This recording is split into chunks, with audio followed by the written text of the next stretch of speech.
in the midst of all this free agency chaos and these rumors and the DeMar DeRozan, could he be signing very soon? Could he not? Will we get Ingram, Kuzma, Markkanen? It's nice that we now get to take a little bit of a step back during all this chaos and talk about and watch some real basketball coming up here in the California Classic. And so we start out this California Classic with something we've never seen before, where the Kings will have two separate Summer League teams, one playing in San Francisco, one playing in Sacramento. Now, it seems that the one in Sacramento will be the main team, the A team, and that probably means that the guys on that roster are probably going to be the ones on the Vegas roster. Doug Christie got interviewed, and he wasn't asked that explicitly, but he mentioned that if one of the guys on the San Francisco roster plays well, then they'll have to put him in on the Vegas roster, which just makes me think that it's like, okay,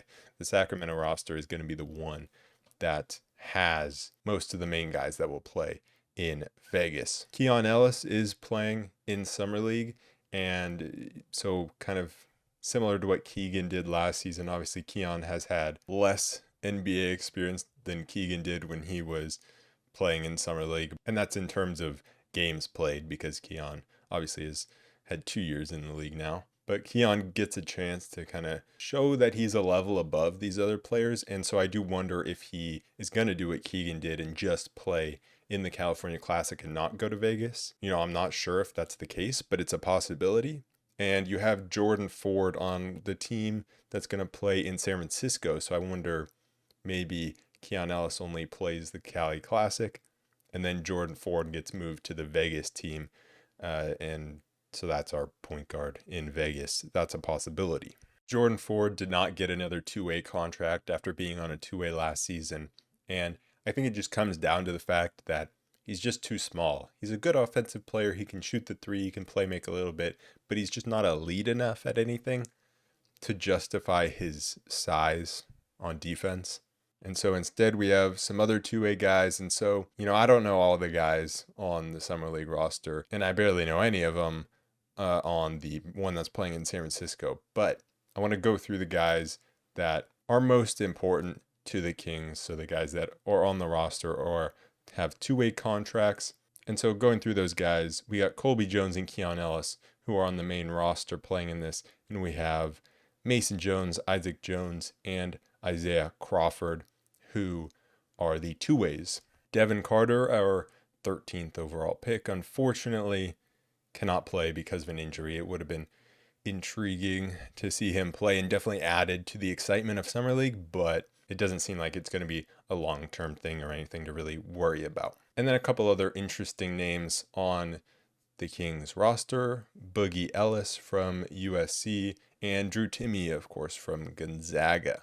A guy who is not on this roster is Jalen Slauson, who of course was on a two-way contract last season, but Colby Jones said that he helped him move out and that he was going to Detroit, or playing with Detroit's Summer League team. And I mentioned it previously, I kind of talked about it, but I am disappointed that we don't get to see Jalen Slauson. I thought he showed some intrigue, definitely has the athletic tools to be an impactful wing, and showed some very intriguing things in Stockton last year, but just didn't work out. I guess the Kings organization just didn't see enough of what they wanted from him.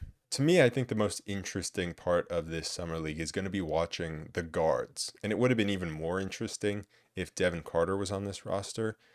But you have Mason Jones, Colby Jones, Keon Ellis. And then if we had Devin Carter in there, those would have been 4 players that all are kind of two guards, but can play a little bit of the one and can kind of be primary playmakers. But it just would have been really interesting to figure out like which one of these guys truly is a primary playmaker, who emerges as that primary playmaker. And it still is interesting even without Devin Carter, because Keon Ellis and Colby Jones are both gonna get more responsibility handling the ball and running the team than they do when they're just with the Kings in the regular season. Keon Ellis showed good flashes of secondary playmaking last year, and so it's, can he be the primary playmaker? What I want to see from Keon Ellis is for him to just show that he's a level above this, for him to, maybe not do what Keegan did in terms of scoring like 40 points, but, average a cool 20 plus a game, look comfortable on the ball, scoring in different ways and setting others up. And I just want to see him, attacking the rim off the catch. And what can he do in terms of finishing around the rim? Does he have a floater or just other ways to finish around the rim? He showed some mid-range game last year, and we know he shot well from three. But I'm just interested about the other ways that he can score or create. With Colby Jones, it's kind of similar in terms of definitely the playmaking aspect, because he was a little bit more of a secondary playmaker. So can he be a primary playmaker? But with him, we're definitely going to be looking at that 3-point shot. How comfortable does he look on the catch, off the bounce? And Colby Jones showed the ability to finish around the rim last year, but I also want to see him do that in different ways. Does he have a floater? And then on the defensive end, can he guard multiple positions? Can he stay with the quick guards out there? I think that's going to be very interesting because I think he's a smart player. He's shown his ability to get steals and blocks, but can he really stay with the smaller guards, or can he guard the, bigger wings, forwards? And then just, where is his jumper at? Like I said, where's his jumper from three, but also his jumper off the dribble? Can he make mid-rangers? And so I think, Colby and Keon, they're pretty similar in terms of what I want to see, because they're just going to be given more responsibility than they normally would. And so can they show that they are more than what they've done so far, and can they handle that responsibility? With Mason Jones, I think Mason Jones, he's good at a lot of things. He can shoot from deep, he can attack the rim, he can play make, he can rebound, he can defend. Like, he's a pretty big guy. But what does he do that's going to make you want to sign him to a regular contract and put him on an NBA floor? Like, what does he do that is elite? What are his elite skills? Is he going to be the primary playmaker and then just a really good defender?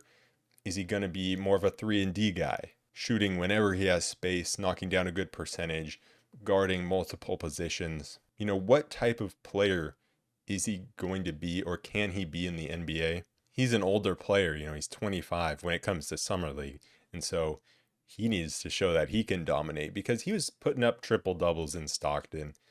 And that kind of goes to the point of him being kind of good at everything. But what is he elite at, and can he dominate in Summer League? And then the other two guys that we are all going to be watching are the other two-way guys, and the guys that I know less about. So it's Isaiah Crawford and Isaac Jones. So starting with Isaiah Crawford, a 6'5", 6'6" wing, depending on who you ask. And so we're going to be watching him defensively, because he projects to be a 3-and-D wing. So what does his athleticism look like? His explosiveness? Can he get up and block shots or stay with smaller guards, create steals, just rack up the stocks? And then on the other end, his 3-point percentage was good in college. So we'll see if he can keep that up. And then what is he like as an off-ball player in terms of his cutting? Is he getting to the rim and finding himself in good areas? Is he, attacking the glass on both ends of the court and getting rebounds? And is he just finding ways to impact the game without the ball? And then you have Isaac Jones, who is a 6'9" center, 24 years old. And so 6'9" is smaller for a center, but he didn't shoot a lot of threes at Washington State. He did shoot some threes in college before that, but I don't think that's the type of player he's going to be. If he is, then great. If he can stretch the floor, that adds another element to his game, but he seems like he's not going to be that type of player. And so in that case, he's got to be able to get every rebound and really play against bigger players, because he's at 6'9", he's going to be asked to guard these big centers if that's the position he's going to play, and he can't really play another position if he's not going to be able to shoot. So he's got to be able to gobble up rebounds and be a deterrent at the rim. So what's his athleticism like around the rim? Is he altering shots? What's he doing on the offensive glass? What's his decision making like with the ball? Because that's important, especially in the Kings system.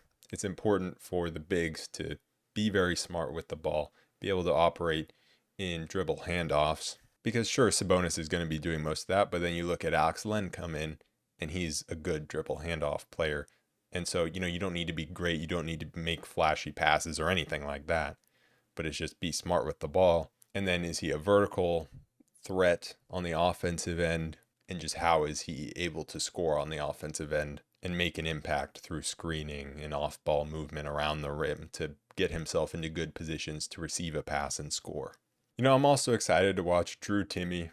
That's going to be fun. I don't think he projects to be an NBA player just because of the way he plays, old school type of guy, but it still should be fun. And then a guy like Boogie Ellis, who I don't know a lot about, but I do know the name, a very small guard. And so that's a guy I'll be watching for sure as well.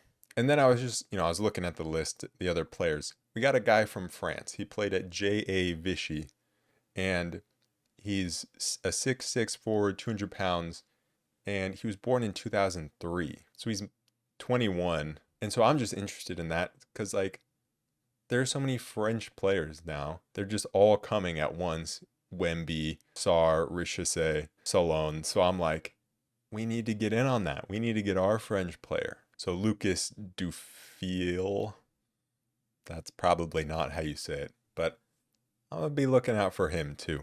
I think recently we've really been seeing players benefit from playing Summer League, and we've seen guys who are on these Summer League teams make it on the big team. And so you saw what Keegan Murray did, showing what he's about. Keon Ellis has played in the last 2 Summer Leagues, and we've seen that progression, and then he went to an NBA starter. And so we'll see if we see, a similar leap from Colby Jones, or if anyone else jumps off the page. I'm really hoping for Isaiah Crawford to be good, because he seems like really the type of player the Kings need in a 3-and-D defensive wing, athletic wing. And so I think Keon, Colby, and Isaiah are the 3 guys that I'm hoping play really well. I'll be doing recaps after every game, or I guess after every day, because I'm not going to do individual recaps of both the game in San Francisco and in Sacramento. And so I'll definitely be focusing on the Sacramento games. And then obviously once we get to Vegas, it's one team. So be doing a recap after every game. So be on the lookout for those. Hopefully in the coming couple days, we get to news that DeMar DeRozan is coming to the Kings, or at least somebody is coming to the Kings. But even if that doesn't happen, we get to enjoy these younger players and hope that some of these guys can make an impact at the next level. So that is it, and I will see you guys later. Peace.